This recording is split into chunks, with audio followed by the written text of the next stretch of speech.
এই বাল্ব আমরা সবাই ব্যবহার করি, কিন্তু আমরা অনেকে জানি না এর পিছনে একটি ছোট্ট গল্প আছে। ইমাজিন করুন, আপনাকে বলা হলো আপনি জীবনে কিছুই করতে পারবেন না, কিন্তু আপনি হাজারবার চেষ্টা করেও ব্যর্থ হয়েছেন।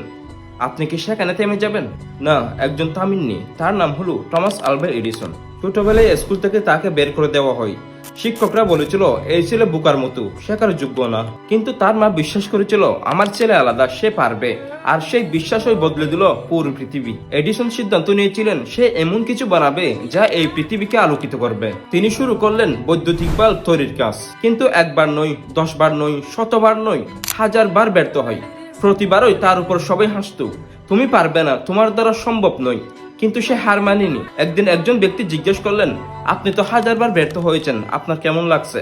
তখন এডিসন শান্তভাবে উত্তর দিলেন, আমি ব্যর্থ হইনি, আমি 1000টা উপায় বের করেছি যেগুলো কাজ করে না। তার এই চিন্তা ভাবনা তাকে সাধারণ মানুষ থেকে অসাধারণ মানুষে পরিণত করেছে। অবশেষে 1000 বার ব্যর্থ হওয়ার পরে একটি ছোট্ট আলো জ্বলে উঠল, যা আজকে হাজার হাজার কোটি কোটি ঘরকে আলোকিত করলো।